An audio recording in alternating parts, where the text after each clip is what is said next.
ప్రపంచ క్రైస్తవ సంఘ చరిత్రలో ఈరోజు ఒక ప్రత్యేకమైన రోజు. ఏంటయ్యా ప్రత్యేకత అంటే, క్రీస్తు శకం 30వ సంవత్సరం మే నెల 24వ తారీఖు, అంటే ఇదే రోజు మేడగది మీదకి పరిశుద్ధాత్మ దేవుడు దిగి వచ్చిన రోజు. సరిగ్గా ఇదే రోజు, ఈరోజు మే నెల 24వ తారీఖు కదా. క్రీస్తు శకం 30వ సంవత్సరంలో ఇదే రోజు 120 మంది పురుషులు, అనేక మంది స్త్రీలు ఏక మనసుతో ఎడతెగక వాగ్దానం చేయబడిన ఆత్మ కొరకు ఆదిమ సంఘం కనిపెడుతూ ఉండగా, ఇదే దినం పరిశుద్ధాత్ముడు గగనమును చీల్చుకొని మేడగది మీదకి ఆయన దిగొచ్చారు. మేడగది మీదకే ఎందుకు వచ్చారు, ఈ విషయాలు సెకండ్ సెషన్లో చెప్పాను. పరిశుద్ధాత్మను గూర్చి లేక పెంతుకోస్తు పండగను గూర్చి 5 విషయాలు ఫస్ట్ సెషన్లో చెప్పాను. ఇక ఆ విషయాల జోలి నేను వెళ్ళను. ఆ మేడగది మీదకి పరిశుద్ధాత్మ దేవుడు దిగి వచ్చేటప్పుడు బలమైన గాలివలే విభాగించబడిన నాలుకలుగా అగ్ని స్వరూపుడుగా పరిశుద్ధాత్ముడు మేడగది మీదకి దిగి వచ్చినట్లుగా అపోస్తల కార్యం 2వ అధ్యాయం 1వ వచనం నుంచి 4వ వచనం వరకు నేను చదువుతాను. అందరూ స్వరమెత్తి నాతో కలిసి చెప్పడానికి ప్రయత్నం చేయండి. పెంతుకోస్తు పండుగ దినము వచ్చినప్పుడు అందరూ ఒక చోట కూడి ఉండిరి. అప్పుడు వేగముగా వీచు బలమైన గాలి వంటి ఒక ధ్వని ఆకాశము నుండి అకస్మాత్తుగా వారు కూడి ఉన్న ఇల్లంతయు నిండెను. మరియు అగ్ని జ్వాలల వంటి నాలుకలు విభాగింపబడినట్టుగా వారికి కనబడి, వారిలో ఒక్కొక్కని మీద వ్రాలగా అందరూ పరిశుద్ధాత్మతో నిండిన వారై, ఆ ఆత్మ వారికి వాక్శక్తి అనుగ్రహించిన కొలది అన్య భాషలతో మాట్లాడసాగిరి. చప్పలు కొడితే యేసయ్యకు స్తోత్రాలు చెప్దాం. 3వ వచనం చూపించుతాం. 3వ వచనం నాతో కలిసి చెప్పండి. వారిలో ఒక్కొక్కరి మీద వ్రాలగా. అందరి మీద వ్రాలేడా, కొంతమంది మీద వ్రాలేడా? అక్కడ 120 మంది ఉన్నారు. ఒక్కొక్కరి మీద వ్రాలగా 4వ వచనం ప్రారంభంలో అంటాడు, అందరూ పరిశుద్ధాత్మతో నిండిన వారై నానా విధమైన భాషలతో వారు శక్తి కొలది మాట్లాడసాగిరి అని రాసింది. క్రైస్తవ జనమా, నా వైపు చూడండి.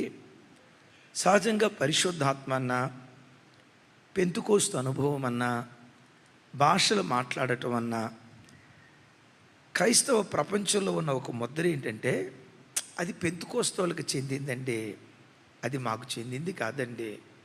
పరిశుద్ధాత్మ అన్నా, వరాలన్నా, భాషలన్నా ఇది పరిశుద్ధాత్మ సంఘానికి చెందిందని పరిశుద్ధాత్మను కొన్ని సంఘాలకు మాత్రమే ఆపాదిస్తారు. క్రైస్తవ సంఘం నేర్చుకోవలసిన ఒక మర్మయుక్తమైన సత్యం ఏంటంటే, పరిశుద్ధాత్ముడు పెంతుకోస్తోళ్ళ స్వాస్థ్యం కాదు, ప్రతి క్రైస్తవుని స్వాస్థ్యమై ఉన్నాడు. ప్రతి క్రైస్తవుడు తప్పకుండా తన ఆధ్యాత్మిక జీవితంలో తప్పకుండా పరిశుద్ధాత్మ అభిషేకాన్ని తప్పకుండా పొందుకునేవాడై ఉండాలి. ఇక్కడ పరిశుద్ధాత్ముడు కొందరి మీదే వ్రాలేడు అని లేదు, ఒక్కొక్కరి మీద వ్రాలగా అందరూ పరిశుద్ధాత్మ చేత నిండిన వారై అని రాస్తుంది. అమ్మా, అయ్యా, ఈ వాక్యం వింటున్న నీ బ్రతుకులో నువ్వు వ్యక్తిగతంగా ప్రభువుని అడుగు. దేవా, నేను మీ ఆత్మ చేత నింపబడాలి. ఆ భాషల వరం ఎలా ఉంటుందో, పరిశుద్ధాత్మ చేత నింపబడే ఆ కృప ఎలా ఉంటుందో, ఆ ఆత్మ తాకిడి నేను అనుభవించాలని నువ్వు ఆశపడితే చాలు. నేను ప్రకటించే నా దేవుడు ఎవరో తెలుసా? ఆశగొన్న ప్రతి ప్రాణాన్ని తృప్తిపరిచేవాడు, అడుగు ప్రతి వారికి నిశ్చయముగా తన ఆత్మను అనుగ్రహించేవాడు. ఎవరికి ఇచ్చేవాడు? ఆశగొన్న ప్రతి ప్రాణాన్ని తృప్తిపరిచే దేవుడు విశేషంగా అడుగు ప్రతి వారికి తన ఆత్మనిస్తాడు. ఎందుకు మనకు పరిశుద్ధాత్మ? ఇంకొకసారి చెప్తాను ఈ మాట. క్రైస్తవ జీవితంలో క్రైస్తవునికి 3 బాప్తిస్మాలు ఉండాలి. నంబర్ 1 నీటి బాప్తిస్మం, నంబర్ 2 ఆత్మ బాప్తిస్మం, నంబర్ 4 అగ్ని బాప్తిస్మం. డెఫినెట్గా మీలో 90% పైగా నీటి బాప్తిస్మం తీసుకున్న వాళ్ళు ఉన్నారు. Praise God. అయితే సంఘం నీటి బాప్తిస్మంతో ఆగకూడదు. నీటి బాప్తిస్మాన్ని పొందిన క్రైస్తవుడు పరిశుద్ధాత్మ బాప్తిస్మాన్ని పొందినటువంటి వాడై ఉండాలి. ఎందుకు పరిశుద్ధాత్మ? మీకు అర్థం కావాలంటే ఒక్క మాట చెప్తాను. సెకండ్ సెషన్లో చెప్పాను. పరిశుద్ధాత్మ దేవుడు బలమైన గాలి వలె వచ్చాడు. రెండవది అగ్ని నాలుకల వలె ఆ ప్రజల మీద కుమ్మరించబడినట్లుగా లేఖనాల్లో చూస్తా ఉన్నాం. ఎందుకు గాలి వలె వచ్చాడు? నీకు తెలుసు కదా, మనిషి గాలి పీల్చుకోకుండా నిమిషం కూడా బ్రతకలేడు. ఒక మనిషి బ్రతకాలి అంటే ప్రతి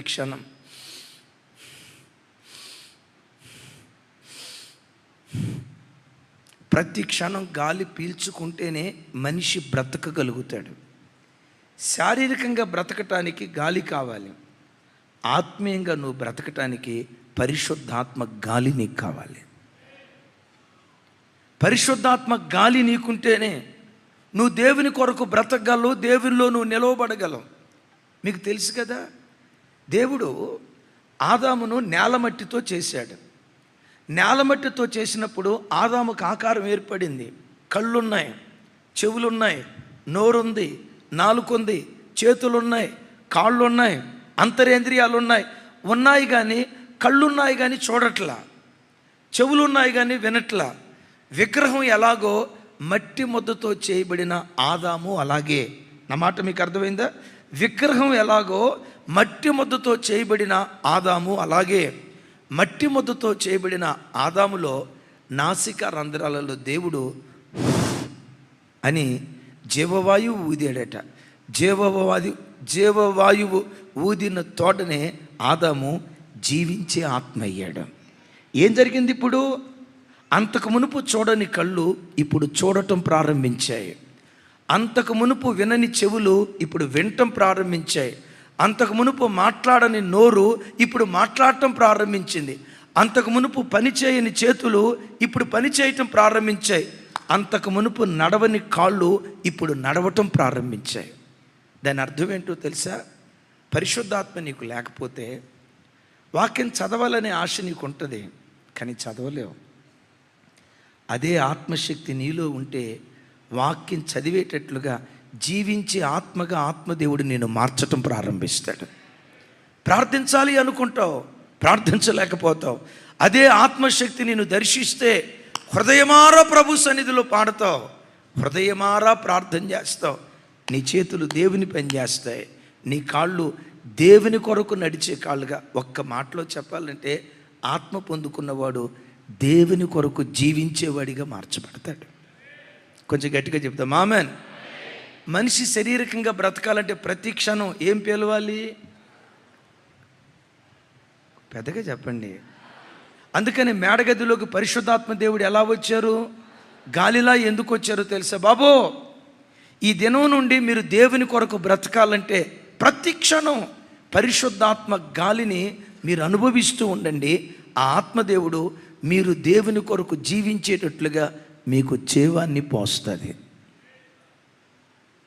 అయిలారా, మన విన్న బోధలను బట్టి పరిశుద్ధాత్మను ఏదో కొన్ని సంఘాలకు మనం ఆపాదించొద్దు. ఏంటండి చప్పట్లు, ఏంటండి ఎల్లరి, ఏంటండి ఈ కేకలు, పిచ్చి మాటలు మాట్లాడొద్దు. బిడ్డలారా గమనించండి, అల్లరి వేరు, ఆనందం వేరు. అల్లరి అని దేన్ని అంటారు? కారణం లేకుండా కేకలేస్తే దాన్ని అల్లరి అంటారు. ఇప్పుడు సివిల్స్ ఎగ్జామ్ జరుగుతున్నాయి, మీ అబ్బాయే సివిల్స్ రాశాడు, రిజల్ట్స్ వచ్చినాయి. ఎవరో మీ దగ్గరకు వచ్చి చెప్పారు, అక్క మీ అమ్మాయి సివిల్స్ రాసింది కదా, ప్రిలిమ్స్లో క్వాలిఫై అయిందట అక్క అని చెప్పారు అనుకోండి. ప్రిలిమ్స్లో క్వాలిఫై అయిందన్న వార్త వినటంతో ఏం చేస్తారు చెప్పండి? గంతు లేకుండా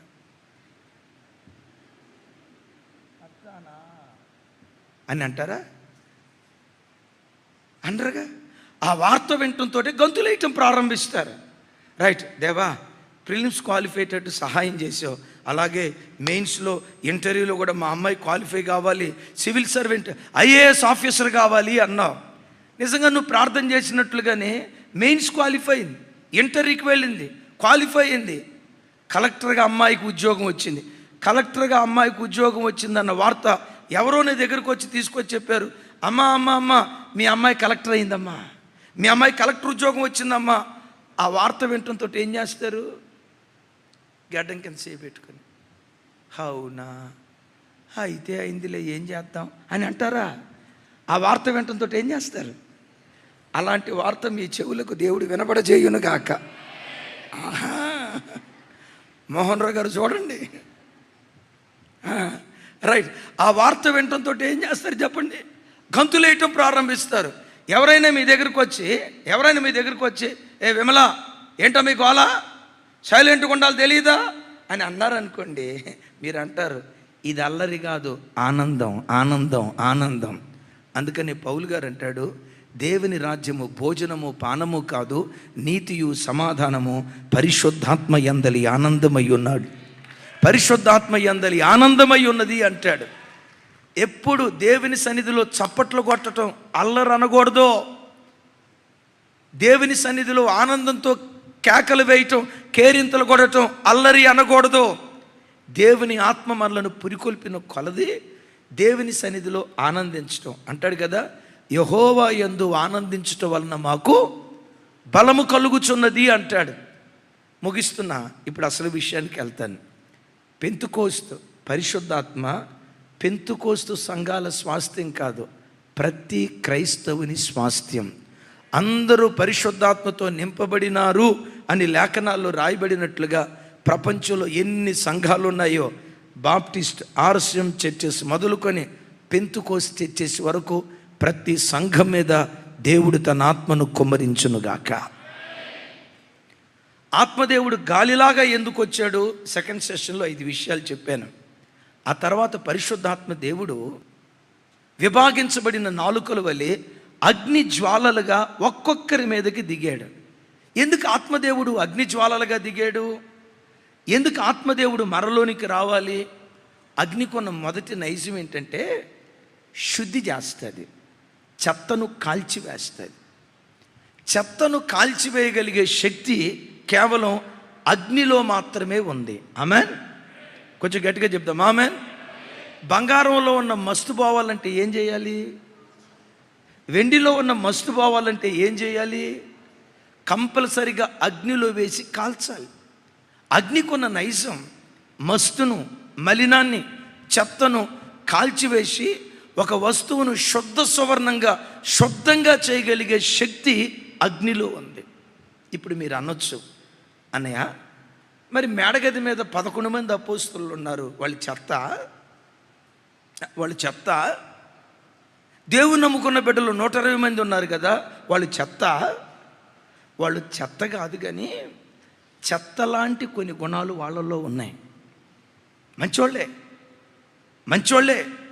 మంచితనం ఉంది అనేది ఎంత వాస్తవమో ఆ మంచితనంతో పాటు కొన్ని చెత్త స్వభావాలు ఉన్నాయనేది కూడా అంతే వాస్తవం. గమనించండి, కొంత మంచితనం వాక్యం ద్వారా పొందుకున్నారు. అయితే ఆ మిగిలి ఉన్న కొంచెం చెత్తను కాల్చివేయటానికే మేడగది మీదకి పరిశుద్ధాత్మ దేవుడు దిగి వచ్చాడు. ఆమె మిమ్మల్ని ఒక మాట అడుగుతాను, యేసుక్రీస్తు వారి మీదకి పరిశుద్ధాత్మ దేవుడు ఎలా వచ్చారు? అగ్నిస్వరూపుడిగా వచ్చాడా లేదా? పెద్దగా చెప్పాలా? అగ్నిస్వరూపుడిగా రాలా. యేసయ్య మీదకేమో పావురు స్వరూపంతో వచ్చారు, మేడగది మీదకేమో యేసయ్య మీదకి అగ్నిస్వరూపుడిగా ఎందుకు దిగి రాలేదో తెలుసా? యేసుక్రీస్తు వారిలో ఏ చెత్త లేదు గనుక. నిర్దోషి, నిష్కల్మషుడు, పాపులలో చేరక ప్రత్యేకంగా ఉన్నవాడు, అన్ని ఆకాశ మండలముల కంటే మరి పైకి హెచ్చించబడినవాడు. ఆయన చూపులో చెత్తలేదు, ఆయన మాటలో చెత్తలేదు, ఆయన నడక పడక ఎక్కడా చెత్తలేదు గనుక ఆయన మీదకి పావురపు ఆకారంలోకి వచ్చాడు. కానీ శిష్యుల దగ్గరికి వచ్చేసరికి మంచోళ్ళే, కానీ కానీ కొంచెం చెత్త ఉంది. ఏమనుకోకండి, మీరు కూడా చాలా మంచోళ్ళమ్మా, చాలా మంచోళ్ళు. చాలా మంచోళ్ళు అనేది ఎంత వాస్తవమో ఫిల్ ఇన్ ద బ్లాంక్స్ మీరే పూర్తి చేసుకోండి. అంత చెత్త లేదు, ఎంతో కొంత చెత్త ఉంది అనేది కూడా అంతే వాస్తవం. మీలో ఎవరైనా లేదయ్య గారు నా దగ్గర చెత్తే లేదు, యేసు ప్రభు వారికి నేను స్వయానా తమ్ముణ్ణి అనేవాళ్ళు ఎవరైనా ఉంటే చేతులు పైకి ఎత్తండి, పోల్దండేసి ఫోటో తీసి రేపు పేపర్ లేపిస్తా. సరే, చేయి ఎత్తలేదు కదా, ఉందయ్య గారు ఎంతో కొంత చెత్త ఉందన్న వాళ్ళు చేతులు ఎత్తండి. అడగాల్సిన అవసరంలా. చివరికి నాతో సహా నేనేమన్నా దేవుడినా, నేనేమన్నా దేవదూతనా? అయ్యలారా, మనలో ఉన్న చిన్న చిన్న చెత్తను కూడా కాల్చివేసేవాడు పరిశుద్ధాత్మ దేవుడు. పరిశుద్ధాత్మదేవుడు. ఇంతకీ శిష్యుల్లో ఉన్న చెత్త 1-2 మాటలు చెప్తాను. యేసు ప్రభు వారు శిష్యులతో మాట్లాడిన తర్వాత చూడండి, లూకా సువార్త 9వ అధ్యాయం 46వ వచనం, 22వ అధ్యాయం 24వ వచనం.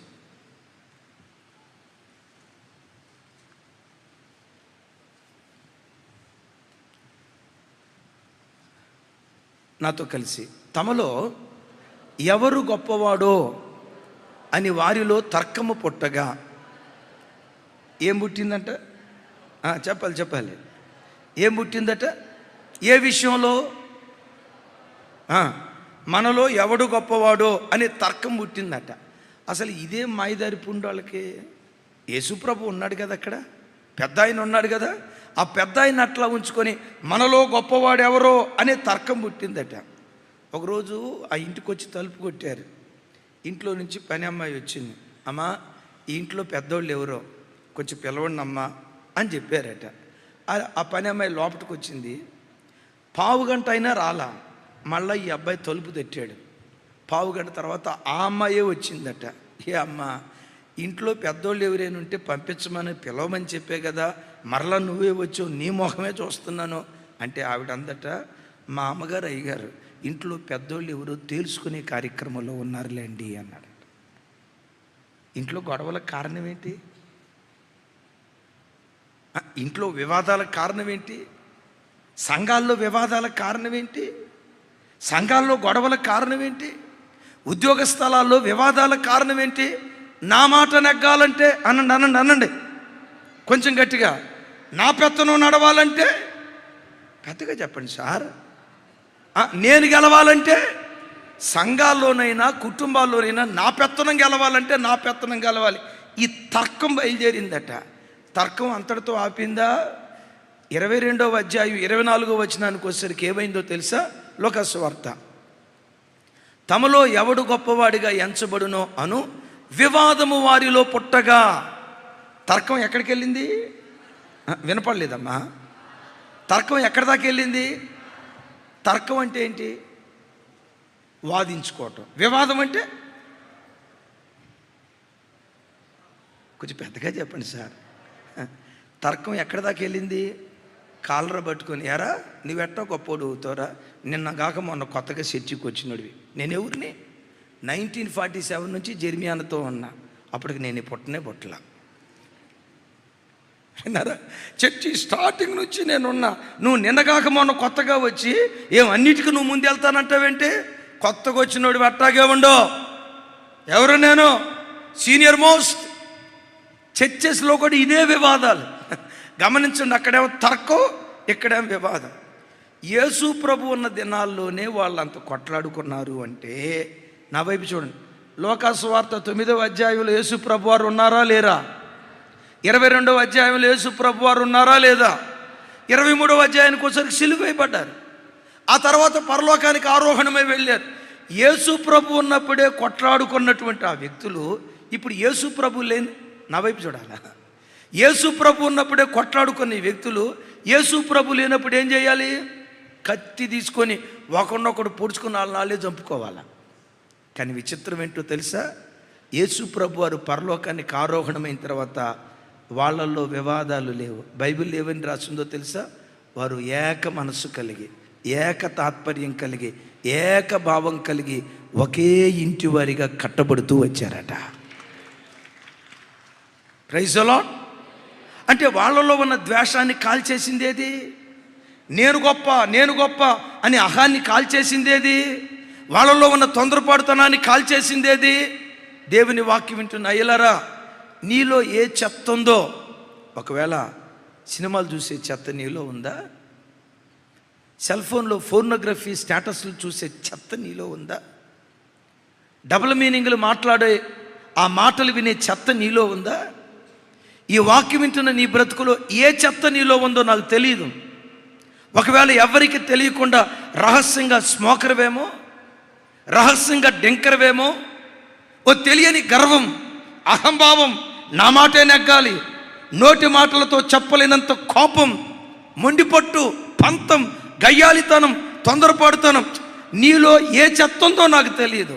విశ్వసించు, హృదయమారా నోరు తెరిచి, దేవా నీ ఆత్మను నాలో కుమ్మరించని నువ్వు అడిగితే పరిశుద్ధాత్మ దేవుడు అగ్ని స్వరూపుడిగా నిన్ను దర్శించి నీలో ఉన్న ప్రతి చెత్తను ఆయన కాల్చివేయునుగాక, శుద్ధ సువర్ణంగా దేవుడు మార్చునుగాక. నంబర్ 1, అగ్ని స్వరూపుడిగా ఆయన దిగి రావటానికి అగ్ని శుద్ధి చేస్తుంది, చెత్తను కాల్చివేస్తుంది.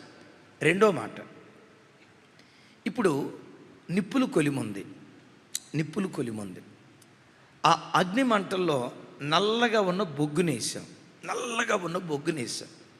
ఆ నల్లగా ఉన్న బొగ్గును నిప్పు కణంలో వేస్తే ఒక అర్ధగంట లేదా ఒక 10 నిమిషాల తర్వాత కాలి నల్లటి బొగ్గు ఏమైపోద్ది? వినపడలా ఎర్రగా మారిపోద్ది. అగ్ని ఎలా ఉంటుంది? అగ్నిలో ఏ వస్తువును వేసినా ఆ వస్తువును తన పోలికలోకి మార్చుకుంటుంది. నా మాట అర్థమైందయ్యా? అగ్నిలో ఏ వస్తువును వేసినా నల్లటి బొగ్గును నువ్వు అగ్నిలో వేయిగాక, ఆ అగ్నిలో కాలుతూ కొద్దిసేపటి తర్వాత ఆ నల్లటి బొగ్గు ఎర్రటి నిప్పు కణంలాగా మారిపోదు. ఇంకెక్కువగా కాలిస్తే గట్టిగా ఉన్న బొగ్గు ద్రావకంలాగా మారిపోద్ది, ఎర్రగా మారిపోద్ది. పరిశుద్ధాత్మ దేవుడు ఒక వ్యక్తిలో ప్రవేశిస్తే ఆ వ్యక్తిలో ప్రవేశించిన పరిశుద్ధాత్మ దేవుడు లోపట పనిచేసి దేవుడు ఎట్టివాడో ఆత్మదేవుడు నిన్ను కూడా అట్టివాడిగా మారుస్తాడు. అవునా? బైబిల్లో ఎక్కడైనా దీనికి ఆధారం ఉందా? కొరింథీయులకు రాసిన 2వ పత్రిక 3వ అధ్యాయం 18వ వచనం.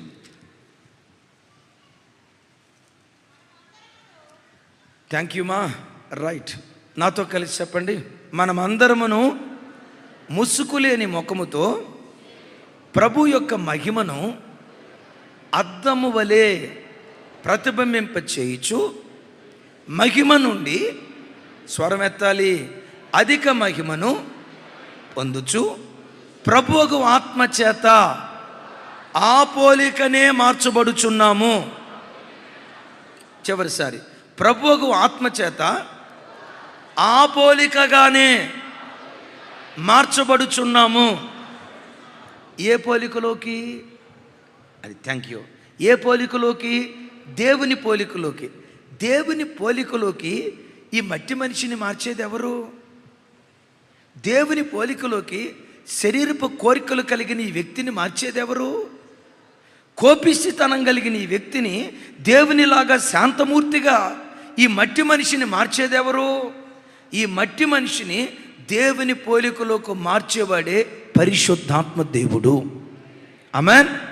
అందుకని అంటాడు పౌలు గారు, ప్రభువుకు ఆత్మ చేత, నోటి తెరవాలి, ప్రభువుకు ఆత్మ చేత ఆ పోలికలోకి మనం మార్చబడుతున్నాం.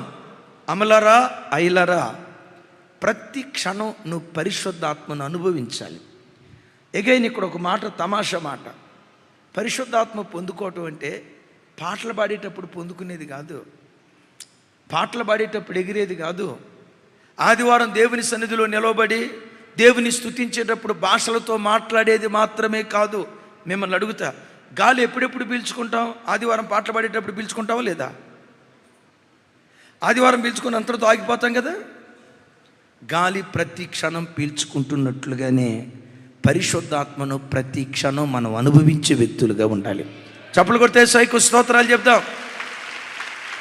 సహజంగా మన పెంతుకోస్తాళ్ళల్లో కొన్ని సందర్భాల్లో కొన్ని చోట్ల ఏంటో తెలుసా, ప్రజల మీదకి ఆత్మ వచ్చేది స్పీడ్గా డ్రమ్ కొట్టినప్పుడే, ప్రజల మీదకి ఆత్మ వచ్చేది వాయిద్యాలు వాయించినప్పుడే, ప్రజల మీద ఆత్మ వచ్చేది స్పీడ్గా పాట పాడినప్పుడే.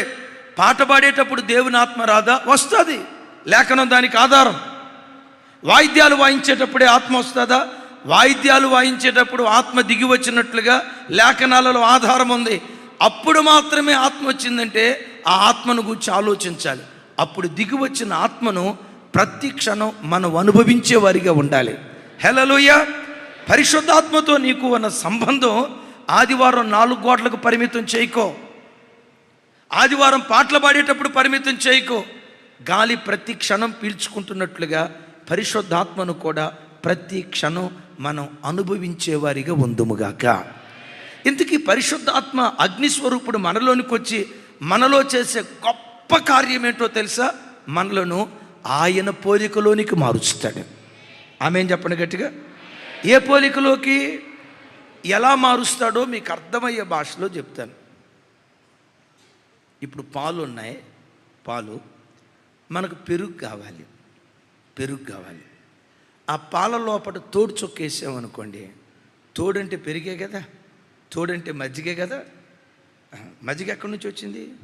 పెరుగులో నుంచి వచ్చిందే కదా. కొంచెం పెరుగు చుక్క పాలల్లో వేసామనుకోండి, ఆ తోడు చుక్క పాలల్లోకి వెళ్ళి లోపల పనిచేస్తుంది. పనిచేసి ఒక 3 గంటల తర్వాత ఆ పాలు కాస్త పెరుగులాగా మారిపోతాయి. తోడు చుక్క లోపట పనిచేసి పాలను పెరుగుగా ఎలా మార్చిందో, పరిశుద్ధాత్మ దేవుడు కూడా నీ లోపట పనిచేసి నీలో ఉన్న మానుషిక స్వభావాలన్నిటిని తొలగించి నిన్ను దైవత్వం కలిగిన వాడిగా మార్చేవాడే పరిశుద్ధాత్మ దేవుడు. కొంచెం గట్టిగా చెప్దాం ఆమేన్. నిజంగా ఆత్మ పొందిన వ్యక్తి నిజంగా అంత మారుతాడా అంటే, బైబిల్లో మనం ఎరిగిన ఒక ఆయన గూర్చి చెప్తా. పేతురు గారు అంటంతో టకామని ఇట్టే చెప్తాం. ఏమంటాం చెప్పండి? పేతురు గారు అంటంతో దుడుకు పేతురా, అపోస్తుడైన పేతురు కదమ్మా. చూడండి ఏం చెప్పారో, దుడుకు పేతురు అన్నారు. మీ మాటకే నా ఓటు, నేను ఏకీభవిస్తాను. వాస్తవంగా ఆయన ప్రధాన అపోస్తులుడైతే మనం అపోస్తులుడు అనకుండా దుడుకు పేతురు అంటాం. అది ఎప్పుడో తెలుసా? పరిశుద్ధాత్మ రాకమునుపు దుడుకోడు. పరిశుద్ధాత్మను పొందుకున్న తర్వాత పేతురయ్య సాత్వీకుడుగా మారిపోయాడు. పరిశుద్ధాత్మ రాకమునుపు పేతురేంటి? ఎవరో వచ్చి యేసు ప్రభువుని అలా బంధించబోతా ఉంటే ఏం చేశాడు పేతురు గారు? కత్తి తీసాడు, చెవులు దగ్గొట్టాడు. ఇదే పేతురు మనస్తత్వం చివరిదాకుంటే యేసు ప్రభువుని అంగీకరించిన ప్రతివాడు మెడ తీసేస్తూ ఉండి వెళ్ళిపోయేవాడు. రక్షించడం దేవుడు ఎరుగు, రక్షకుడు కాస్త భక్షకుడు అయిపోయేవాడు. విన్నారా?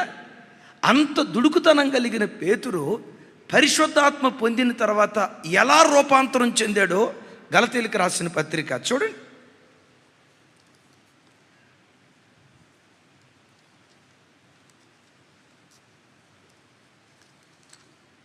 అందరు మీ బైబిల్ తెరవండి.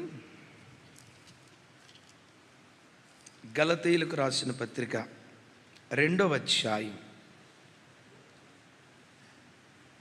11వ వచనం నుంచి 14వ వచనం వరకు వ్రాయబడిన మాటలు నేను చదువుతాను. అవసరమైన స్థలాల్లో నాతో కలిసి చెప్పండి. అయితే కేఫా, స్వరం ఎత్తాలి, అంతియోకియాకు వచ్చినప్పుడు అతడు అపరాధిగా తీర్చబడిన గనుక నేను ముఖాముఖిగా అతనిని ఎదిరించి తిని, ఎలయనగా యాకోబు నొద్ద నుండి కొందరు రాకమునుపు అతడు అన్యజనులతో భోజనము చేయుచుండెను. కానీ వారు రాగానే సున్నతి పొందిన వారికి భయపడి వెనుదీసి వేరైపోయాను. 13 తక్కిన యూదులను అతనితో కలిసి మాయవేషము వేసుకొనిరి గనుక అంటే కేఫా ఏ వేషం వేసుకున్నాడు?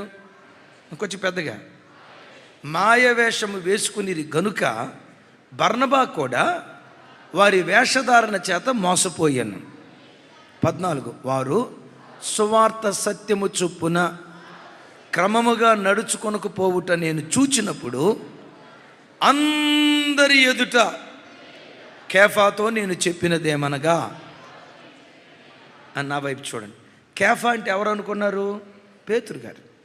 పేతురు గారికి సీమోన్ అనే పేతురు ఉంది, సీమోన్ అనే పేరు ఉంది, పేతురు అనే పేరు ఉంది, కేఫా అనే పేరు ఉంది. రైట్, 3 పేర్లు ఉన్నాయి. అయితే కేఫాను పౌలు వారు ఎదిరించాడట. ఎందుకు ఎదిరించాడో అక్కడ ఆ విషయాలన్నీ రాయబడి ఉన్నాయి. చిన్న బ్యాక్ 12వ వచనంలో అంటాడు, 11వ వచనానికి రా. రైట్, కేఫా అంతియోకియాకు వచ్చినప్పుడు అతడు అపరాధిగా తీర్చబడిన గనుక నేను ముఖాముఖిగా అతనిని, అనండి మాట, ఎవరు ఎదిరించారట? పౌలు పేతురుని ఎదిరించాడట. సేవలో పౌలు పెద్దోడా పేతురు పెద్దోడా? సీనియర్ పేతురు గారా పౌలు గారా? మీకు తెలుసా? పేతురు వారిని మన ఆర్సీఎం వాళ్ళు రాయప్ప అంటారు, పౌలు వారిని చిన్నప్ప అంటారు. అనండి. ఈయన చిన్నప్ప, ఆయనేమో రాయప్ప అనే కంటే కూడా పెద్దప్ప. పెద్దప్పని ఎవరు ఎదిరించారంట? ఏమన్నాడు చిన్నప్ప వచ్చి? నువ్వు అపరాధివి అన్నాడు, నువ్వు మాయావేషం వేసావన్నాడు, నువ్వు వేషధారివి అన్నాడు. గద్దించేదేదో సాటును గద్దించవచ్చుగా. ఏమని రాసుంది? సాటును గద్దించలా, అందరి ఎదుట. సామెత ఒకటి ఉంది కదా, భర్త కొట్టినందుకు కాదట అంటారు, చూసారా? ఇప్పుడు తోడి కోడలు ఈయన తప్పు చేశాడు, తప్పు చేస్తే పక్కకి తీసుకెళ్ళి, ఏమయ్యా పెద్దోడివి అట్లా చేస్తే అట్ట, పెద్దోడివి తప్పు చేస్తే అట్ట, అయ్యా పెద్దోడిలాగా ఉండాలా అని సాటుని చెప్తే బాగుండేదిగా.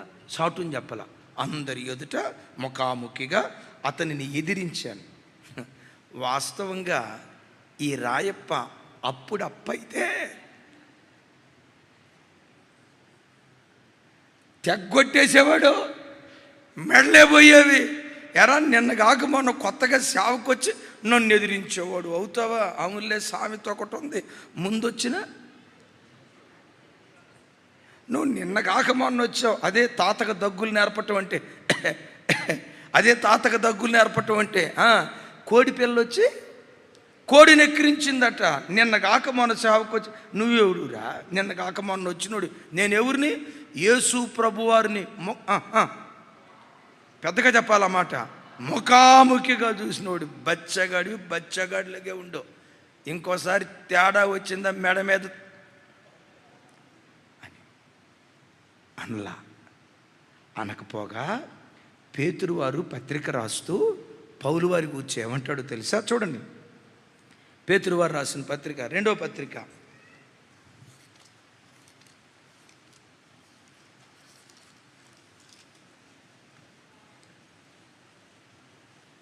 3వ అధ్యాయం 15వ వచనం చూడండి. 15వ వచనం నాతో కలిసి చెప్పండి. అలాగున మన ప్రియ సహోదరుడైన పౌలు కూడా తనకు అనుగ్రహించబడిన జ్ఞానము చొప్పున మీకు వ్రాసి ఉన్నాడు. వీటిని గూర్చి తన పత్రికలన్నిటిలో బోధించుచున్నాడు. అయితే వాటిలో కొన్ని సంగతులు గ్రహించుటకు కష్టమైనవి. వీటిని విద్యావిహీనులు, అస్థిరులైన వారు తక్కిన లేఖనములను అపార్థము చేసుకు. రైట్, 15వ వచనం చూడండి. పౌలును సంబోధించినప్పుడు ఏమని సంబోధిస్తున్నాడు? మన ప్రియ సహోదరుడైన పౌలు కూడా. ఒకసారి నా వైపు చూసి చెప్పండి, ఏమన్నాడు? తనను దండించినోడిని ఏమన్నాడు? తనను గద్దించినోడిని ఏమన్నాడు? అందరి ఎదుట నిలదీసినోడిని ఏమన్నాడు? అందరి ఎదుట నువ్వు వేషధారివి అన్నవాడిని ఏమన్నాడు? అందరి ఎదుట అపరాధిగా ఎంచినటువంటి వాడిని ఏమన్నాడు తెలుసా? మన ప్రియ సహోదరుడు. ఇంత స్థాయికి, ఇంత సాత్వికానికి ఎందుకు వెళ్ళాడు తెలుసా? అగ్నిస్వరూపుడైన పరిశుద్ధాత్ముడు పేతురులోకి దిగొచ్చాడు కనుక ఆ ఆత్మదేవుడు పేతురును తనలాగా సాత్వికునిగా మార్చుకున్నాడు. బిడ్డలారా, నీలో ఉన్న కోపం చావాలన్నా, నీలో ఉన్న గర్వం చావాలన్నా, నీలో ఉన్న తొందరపాటుతనం చావాలన్నా, నీలో ఉన్న డాంబికత్వం చావాలన్నా, నీలో ఉన్న ఆవేశం చచ్చిపోయి సాత్వికునిగా దీర్ఘశాంతం కలిగిన వాడిగా నువ్వు మార్చబడాలన్నా, ఆ దేవుని పోలికలోకి నిన్ను మార్చేవాడు పరిశుద్ధాత్మ దేవుడు. అందుకని ప్రతి క్షణం ఆ ఆత్మ తాకిడిని జీవము కలిగిన దేవుని సంఘం అనుభవించేదై ఉండునుగాక. అగ్ని నంబర్ 1 శుద్ధి చేస్తుంది, విన్నారు కదా. నంబర్ 2 అగ్ని తన పోలికలోకి మనలను మారుస్తుంది. 3వది అగ్ని ఒక వస్తువులో ఉన్న శక్తిని బయటకు తీసుకొస్తుంది. Praise the Lord. ఇప్పుడు పెట్రోల్ ఉంది. పెట్రోల్ వాస్తవంగా ద్రావకం, అంతే. మానవ భాషలో చెప్పాలంటే ద్రావకం. ఇప్పుడు పెట్రోల్ని మనం ఇంజన్లో వేస్తాం కదా, ఆ ఇంజన్లో నుంచి శక్తి ఎలా బయటకు వస్తుందో తెలుసా? ఆ పెట్రోల్ని ఎప్పుడైతే మండించామో, పెట్రోల్ మండుతూ ఆ పెట్రోల్లో దాగి ఉన్న శక్తిని బయటకు తీసుకొస్తుంది. అంటే పెట్రోల్ లోపట ఏముంది? మండే శక్తి ఉంది, ఇంజిన్ నడిపించగలిగే శక్తి ఉంది, విన్నారా? ఆ పెట్రోల్ లోపట బృహత్తరమైన శక్తి ఉంది. పెట్రోల్ లోపట బృహత్తరమైన శక్తి ఉంది, కానీ దానిలో ఉన్న శక్తి బయటకు తీసుకురావాలంటే అది అగ్ని చేత మండించబడాలి. వాక్యం వింటున్న బిడ్డలారా, నమ్మండి, ఈ వాక్యం వింటున్న మీలో ఎవ్వరు కూడా, ఈ వాక్యం వింటున్న మనలో ఎవ్వరు కూడా పనికిమాలినోళ్ళు లేరు, నిష్ప్రయోజకులు లేరు. నేను అనవసరంగా పుట్టాను అని నువ్వు అనుకున్నా, నాకే ప్రతిభ లేదు, నాకే జ్ఞానం లేదు అని నువ్వు అనుకున్నా, నీ లోపల కూడా కొన్ని ప్రతిభలు దేవుడు దాచిపెట్టాడు. కొన్ని ప్రతిభా పాఠవాలు నీ లోపల నిక్షిప్తం చేశాడు. నీలో నిక్షిప్తమై ఉన్న ప్రతిభను బయటకు తీసుకొచ్చేవాడే పరిశుద్ధాత్మ దేవుడు. అవునా? ఒక వ్యక్తి లోపట ఉన్న నిక్షిప్తమై ఉన్న నిగూఢమైన తలాంతులను వెలికి తీసేవాడు పరిశుద్ధాత్మ దేవుడా? అవునో కాదో మీకు ఒక మాట జ్ఞాపకం చేస్తాం. పేతురు వారు ఆ రాత్రి అంతా వల వేస్తూ ఉంటే ఒక్క చేప కూడా పడల. వాస్తవంగా చరిత్రకారులు చెప్తారు, పేతురు వారు గలిలయ సముద్రంలో వల వేసేటప్పుడట, ఆ రోజుల్లో గలిలయ సముద్రంలో 2000 వెరైటీ చేపలు ఉన్నాయట. 2000 చేపలు కాదు, ఎన్ని వెరైటీలు? మీకు చేపల్లో ఏమేమి వెరైటీలు తెలుసో టక ఒక 4-5 పేర్లు చెప్పండి. బొచ్చ, ఇక అడిపోయి బొచ్చే, ఇంకా రొయ్యల చేపల, నీ తెలివికి దండం నాయన. కొర్రమీను, ఇంకా బంగారు తీగ. ఆహా, మరి వెండి తీగ ఎక్కడుందో? బంగారు తీగ. మనకు మహా తెలిస్తే ఒక 5-10, ఇక అంతకుమించి ఏం తెలియో కదా. 5-10. గలిలయ సముద్రంలో 2000 జాతులు చేపలు ఉండేయట. చిన్న పిల్లోని పంపించినట్టు పట్టుకొని వస్తాడట చేపలు. అలాంటిది పుట్టింది బేత్సయిదాలో. బేత్సయిదా అనే పేరుకున్న అర్థం గతంలో చాలాసార్లు చెప్పా. గుర్తున్న వాళ్ళు చెప్పండి. మన భాషలో బేత్సయిదా అంటే మచిలీపట్నం. బేత్సయిదా అంటే బేత్ ప్లస్ ఇదా. బేత్ అంటే ఇల్లు, ఇదా అంటే చేపలు, చేపల ఇల్లు. మచిలీపట్నం అంటే కూడా, మచిలీ అంటే చేపల పట్నం. పేతురు వారిది చేపల పట్నం. చిన్నప్పటి నుంచి చేపల వృత్తిలో పుట్టి పెరిగినోడు రాత్రి అంతా వాళ్ళు వేసిన చేపల బట్టల. ఈ చేపల పట్టడం రానాయన దగ్గరికి వెళ్ళి యేసుప్రభు అంటారు, పేతురు ఇక మీద నన్ను వెంబడించు, మనుషులను పట్టే జాలరిగా నేను చేస్తా. ఏమన్నారు?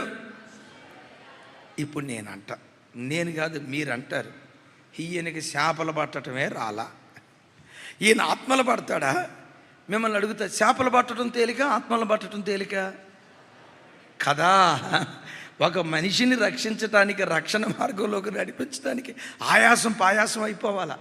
మీలో చాలామంది ఊరకనే దొరకలా, ఎన్ని ప్రయత్నాలు చేస్తేనో దేవునికి దొరికారు.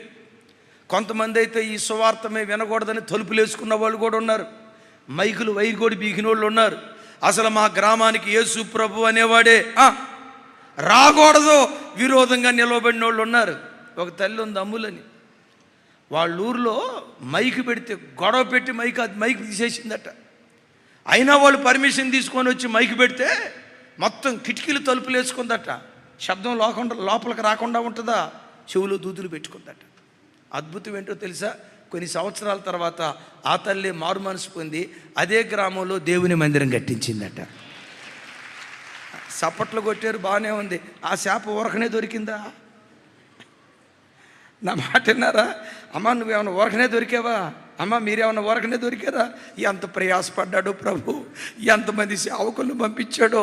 నోవా బ్రదర్ మీరేమన్నా ఊరక మారారా? అమ్మో ఈ శాప అసలు తొందరగా మారదు.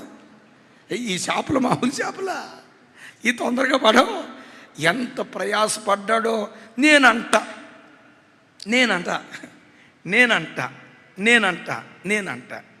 ఈ చేపలు పట్టటమే రానుడు.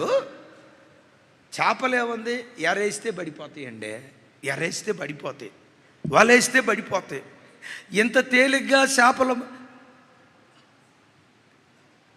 చేపలు పట్టడం ఇంత తేలికైతే ఆ చేపలు పట్టడం ఈయనకు రాకపోతే చేపలు పట్టడం రానోడు ఆత్మలు ఏం పడతాడు? తెలుగులో ఒక సామెత ఉంది, ఉట్టికి ఎగరలేనమ్మా స్వర్గానికి ఎగిరిద్దా. అమ్మకు అన్నం పెట్టలేనోడు, వైఎస్ రాజశేఖర రెడ్డి గారి డైలాగ్ అది. అమ్మకు అన్నం పెట్టలేనోడు పిన్నికి బంగారు గాజులు కొనిస్తాడంటే ఎట్లా నమ్ముతాం? ఈయనకి చేపలే పట్టడం రాకపోతే ఆత్మలు ఏం పడతాడు అని మనం అంటాం. కానీ ప్రభు ఏమంటాడు తెలుసా? పేతురు నన్ను వెంబడించు, ఆత్మలు పట్టే జాలరిగా నేను చేస్తాను.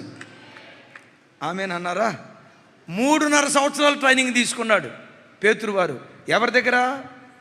ద గ్రేట్ రాజశేఖరయ్య గారి దగ్గర కాదు, ద గ్రేట్ ఏసన్న గారి దగ్గర కాదు, ఏమండి ద గ్రేట్ సురేష్ పాస్టర్ గారి దగ్గర కాదు, ద గ్రేట్ జార్జి పాస్టర్ గారి దగ్గర కాదు. ఎవరి దగ్గర ట్రైనింగ్ తీసుకున్నాడు? సాక్షాత్తు యేసు ప్రభు దగ్గర 3.5 సంవత్సరాలు ట్రైనింగ్ తీసుకున్నాడు.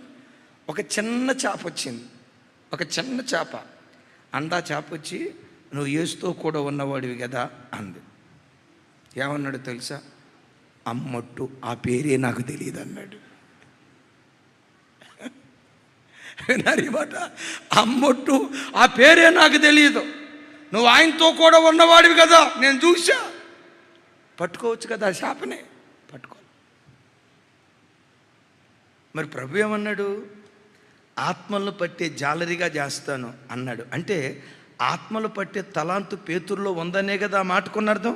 మరి ఆ తలాంతు ఉంటే ఎందుకు పట్టలేకపోయాడు? దేవుడు అబద్ధం ఆడాడా? ఆయనలో ఆ తలాంతు లేదా? దేవుడు అబద్ధం ఆడుట అసంభవం. దేవుడు అబద్ధం ఆడుట అసంభవం అయితే పేతురు ఆత్మలు పట్టే శక్తి ఉందనేది కూడా వాస్తవం. మరి ఎందుకు పట్టలేకపోయాడు? ఆత్మలు పట్టే ప్రతిభ పేతురులో ఉంది, కానీ ఆ ప్రతిభను బయటికి తీసుకురావటానికి ఏమి రావాలి? ఏమి రావాలి? పెట్రోల్లో ఉన్న శక్తి బయటికి రావాలంటే ఏం కావాలి? అది మండించబడాలి. ఎప్పుడైతే మేడగది మీదకి పరిశుద్ధాత్మ దేవుడు దిగొచ్చారో పేతురులో ఉన్న ప్రతిభను దేవుడు బయటకు తీశాడు. ఇప్పుడు పేతురు సువార్త వల వేశాడు, ఒకేసారి 3,000 చేపలు పట్టాడు. మరలా వల వేశాడు, 5,000 చేపలు పట్టాడు. యేసయ్యకు మహిమ కలుగును గాక. గట్టిగా చెప్తాం హల్లెలూయా. ఇప్పుడు చెప్పండి, పేతురులో ఉన్న ప్రతిభను బయటకు తీసుకొచ్చింది ఎవరు? తమ్ముడు, చేతగాని వాడిని అని నువ్వు అనుకుంటున్నావేమో. నీకు తెలియకుండా కొన్ని దైవిక శక్తులు దేవుడు నీ లోపట ఉంచాడు, నమ్ము. సమాజం దృష్టికి నువ్వు వెర్రోడిగా కనపడుతున్నావేమో. లోకానికి తెలియని జ్ఞానం దేవుడు నీ లోపట దాచిపెట్టి ఉంచాడు. సమాజం దృష్టికి నేను అమాయకురాలిగా నువ్వు కనపడుతున్నావేమో. నిజమే, అమాయకురాలివే. ఈ అమాయకురాలు లోపటే ఒక తెలియని కృపలను దేవుడు దాచిపెట్టి ఉంచాడు. నీ లోపల దేవుడు దాచిన ఆ ప్రతిభా పాఠవాలను బయటికి తీసుకొచ్చేవాడే పరిశుద్ధాత్మ దేవుడు. పెద్దగా చెప్దాం, గట్టి పెద్దగా చెప్దాం ఆమేన్. అందుకని ప్రతి క్షణం అయ్యా నీ ఆత్మతో నన్ను నింపు, నీ ఆత్మతో నన్ను నింపు.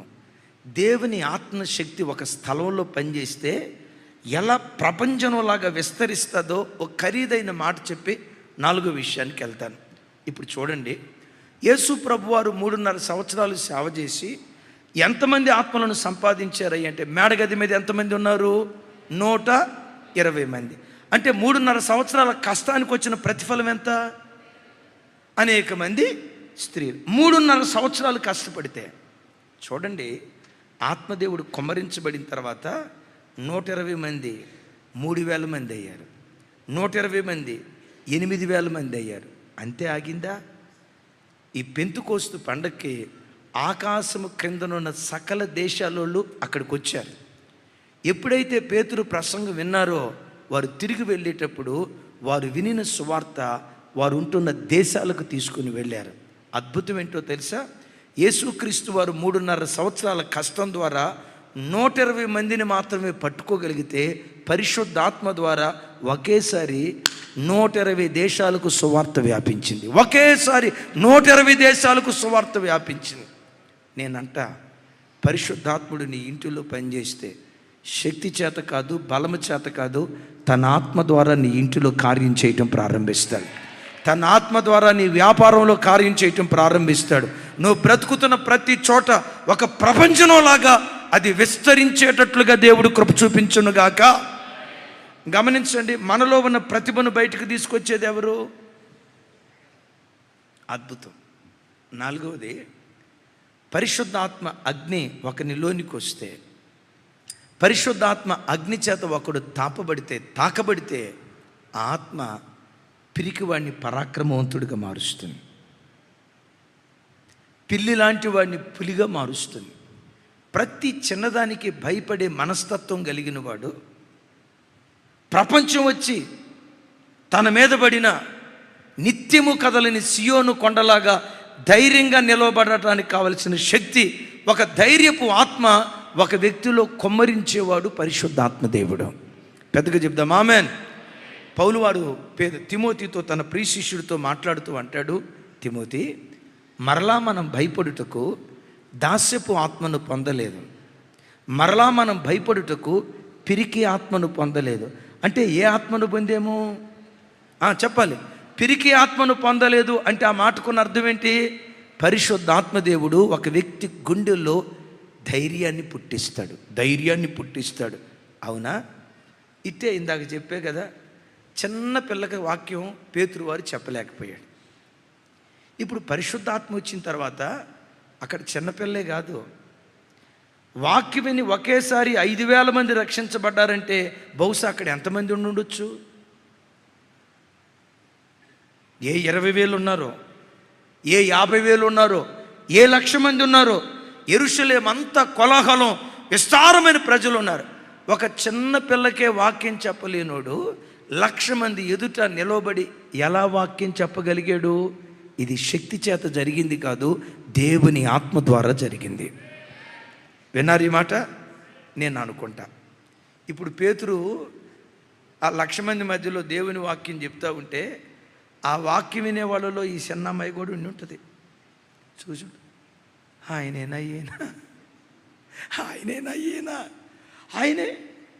అవును ఆయనేగా. ఎంత ఆశ్చర్యపోయి ఉంటుందో. ఒకప్పుడు నా ముందు యేసును గూర్చి చెప్పటానికి గడగడలైనోడు, పిల్లిలాగా భయపడినోడు ఇప్పుడు పులిలాగా ఎలా మారిపోయాడు? అదే పరిశుద్ధాత్మ అనుగ్రహం. దీని గురించి పేతురు గారు ఓ చక్కటి మాట అంటాడు. చూడండి ఆ మాట, పేతురు మొదటి పత్రిక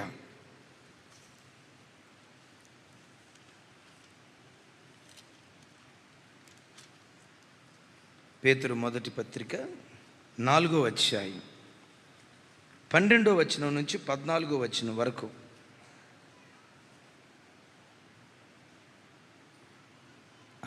నాతో కలిసి, ప్రియులారా, మిమ్మల్ని శోధించుటకు మీకు కలుగుచున్న అగ్ని వంటి మహాశ్రమలను గూర్చి మీకేదో వింత సంభవించినట్లు ఆశ్చర్యపడకుడి. క్రీస్తు మహిమ బయలుపరచబడినప్పుడు మీరు మహానందముతో సంతోషించు నిమిత్తము క్రీస్తు శ్రమలలో మీరు పాలివారై ఉన్నంతగా సంతోషించుడి.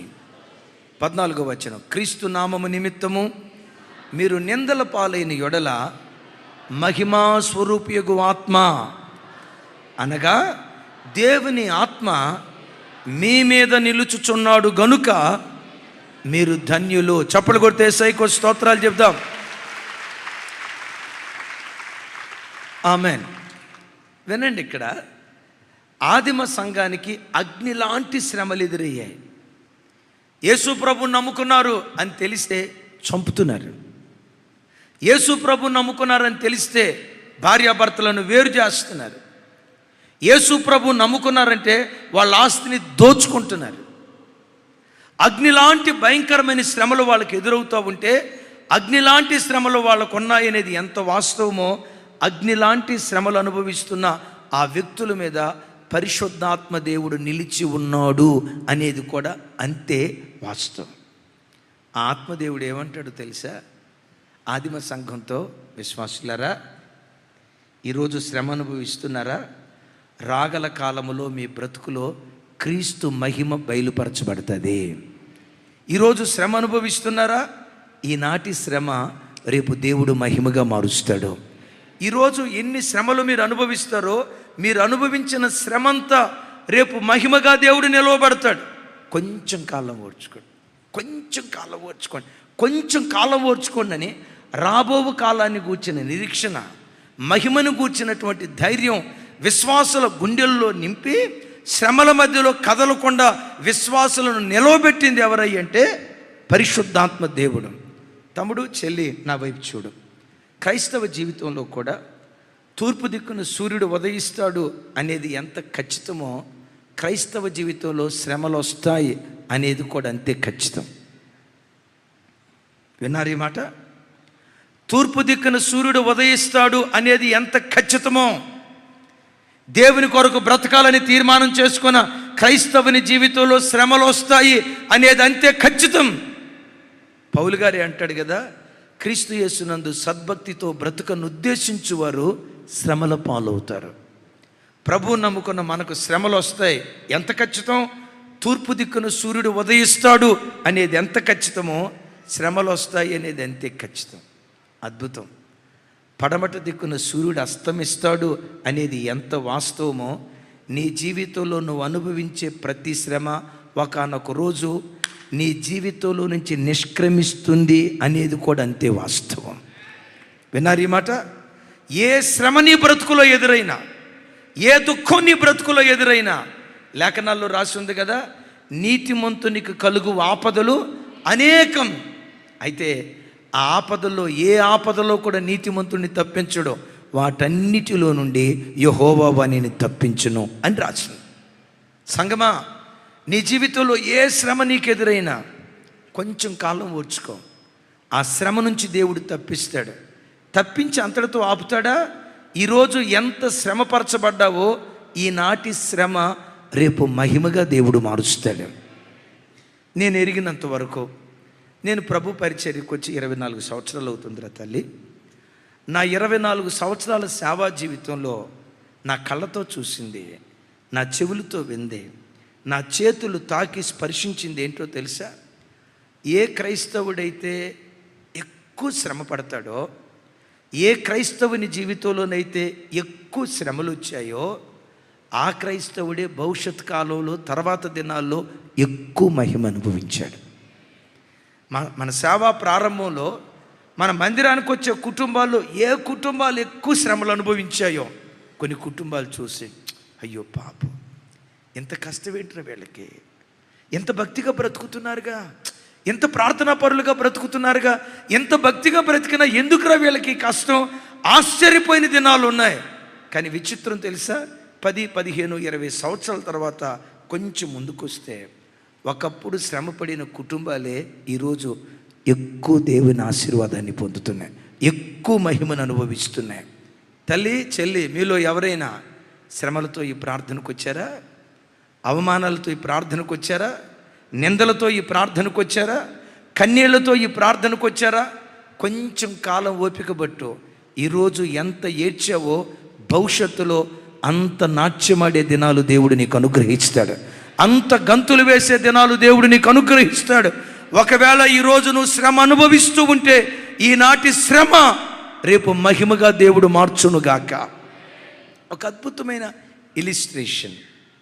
250 రూపాయల ఖరీదైన ఇనప ముక్కను 500 డిగ్రీ సెంటీగ్రేడ్ ఉష్ణోగ్రతలో వేడి చేస్తే ఈ 250 రూపాయల ఇనప ముక్కలో నుండి 500 రూపాయల ఖరీదైన గుర్రపు నాడెం తయారవుతుందట. ఎంత ఖరీదైంది? ఎందులో నుంచి?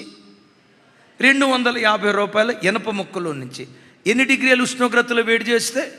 500 డిగ్రీ సెంటీగ్రేడ్ ఉష్ణోగ్రతలో వేడి చేస్తే ఇదే 250 రూపాయల ఖరీదైన ఇనప ముక్కను 1000 డిగ్రీ సెంటీగ్రేడ్ ఉష్ణోగ్రతలో వేడి చేస్తే దానిలో నుండి 15,000 రూపాయల ఖరీదైన గుండు పిన్నులు తయారవుతాయట.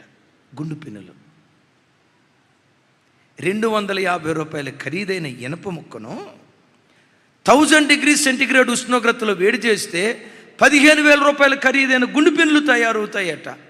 సేమ్ ఇదే 250 రూపాయల ఖరీదైన ఇనప ముక్కను 2000 డిగ్రీ సెంటీగ్రేడ్ ఉష్ణోగ్రతలో వేడి చేస్తే 1,50,000 రూపాయల ఖరీదైన షేవింగ్ బ్లేడ్లు తయారవుతాయట. ఎంత ఎంత?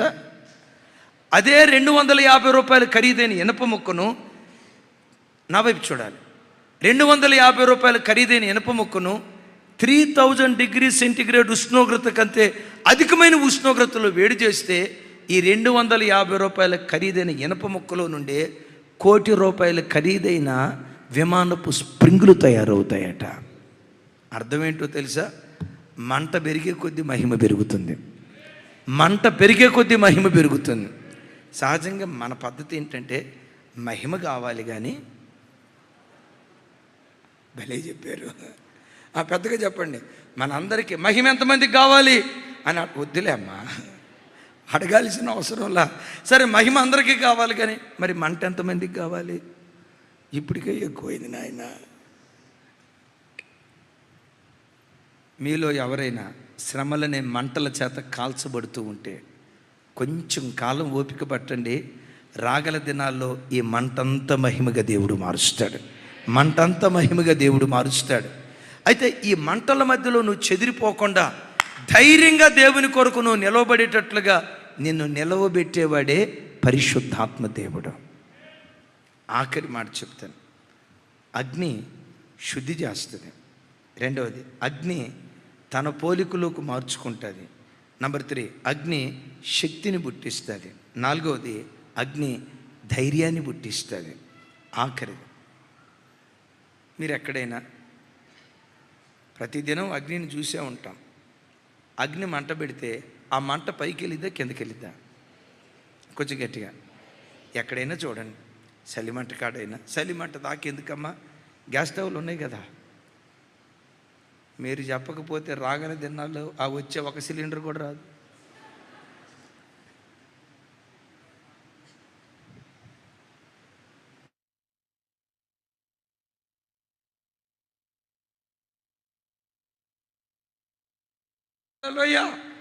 ఇప్పుడు కట్టెల పొయ్యి దగ్గర కూర్చునేటప్పుడు మంట పైకి వెళ్ళిద్దా కిందకి వెళ్ళిద్దా? మీరు ఎక్కడైనా చూడండి, అగ్ని పైకి వెళ్ళింది. ఈ సృష్టిలో ఉన్న ధర్మం ఏంటంటే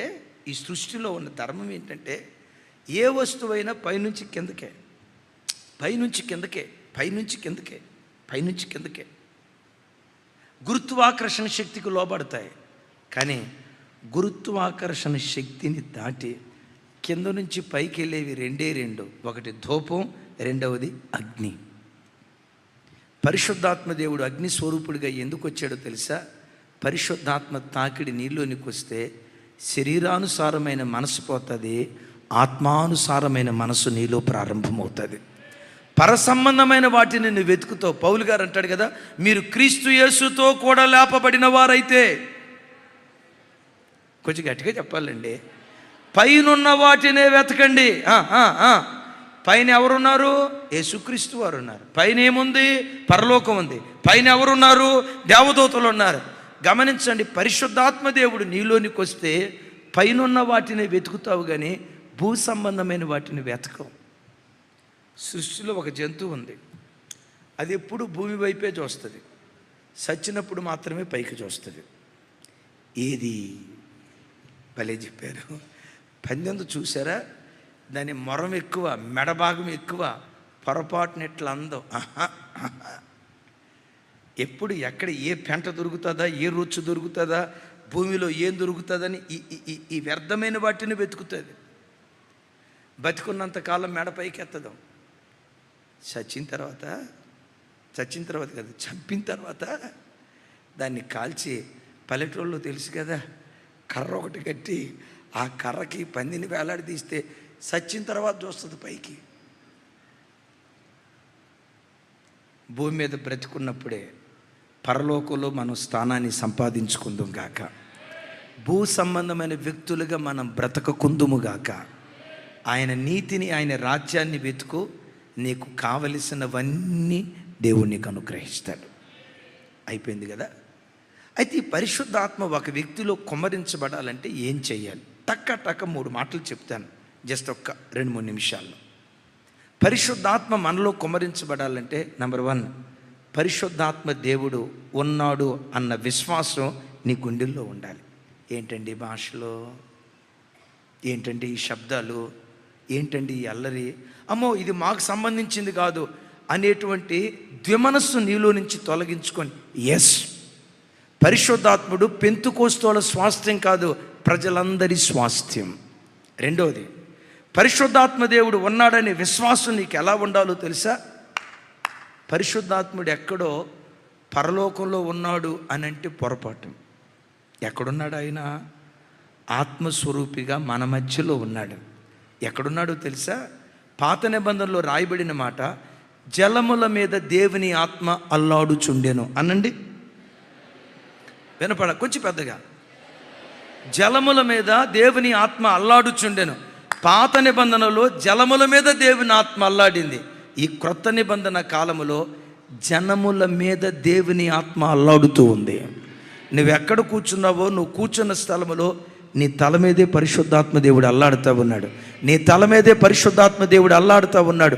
ఆయన ఎక్కడో పరలోకంలో ఉన్నాడని నువ్వు పరలోకం వైపు చూడాల్సిన అవసరంలా, ఆత్మదేవుడు ఆత్మస్వరూపిగా మన మధ్యలో సంచరిస్తూ నీలోనికి దిగి రావాలని నీ తల మీదే ఆయన అల్లాడుతూ ఉన్నాడు. నమ్మిన బిడ్డలు చేతులు ఎత్తి చప్పలు కొడుతూ స్తోత్రాలు చెప్దాం. రైట్, ఇప్పుడు ఆయన ఉన్నాడని మనం నమ్మితే సరిపోదు. ఏం చేయాలి? బైబిల్లో ఒక స్థలంలో రాస్తుంది, నీ నోరు బాగుగా తెరువుము, నేను దాన్ని నింపెదను. దేంతో నింపుతాడు? పరిశుద్ధాత్మతో నింపుతాడు ఆయన. దేవుని ఆత్మతో మనం ఒక్కొక్కరు నింపబడినట్లుగా నోరు తెరిచి, అయ్యా నీ ఆత్మతో నన్ను ముద్రించని నువ్వెంత ఆశపడతావో నీ ఆశకు తగినట్లుగా దేవుడు తన ఆత్మను కుమ్మరిస్తాడు. మా చిన్నతనంలో ఇంటి ఎదురుగా కొబ్బరి చెట్టు ఒకటి ఉండేది. ఆ కొబ్బరికాయలను పగలగొట్టిన తర్వాత టెంకాయలు ఉంటాయి కదా, టెంకాయలు అట్లా ఇసిరేసేవాళ్ళు, బయట అట్లా పడేసేవాళ్ళు. కొబ్బరికాయలు కొట్టిన తర్వాత మిగిలిన కొబ్బరి తీసిన తర్వాత వెళ్ళండి, కొబ్బరి తీయకుండా ఎట్టుంటాం, కానీ కొబ్బరి అంతా తీసిన తర్వాత ఖాళీ టెంకలు ఉంటాయి కదా, ఆ టెంకలు వేసినప్పుడు కొన్ని బోర్లా పడి ఉంటాయి, కొన్ని టెంకలు ఇట్లా పైకి లేచి ఉంటాయి. ఆకాశం నుంచి వర్షపు చినుకులు పడేటప్పుడు బోర్లా పడిన టెంకల మీద ఒక్క సొక్క పడితే నన్ను అడగండి,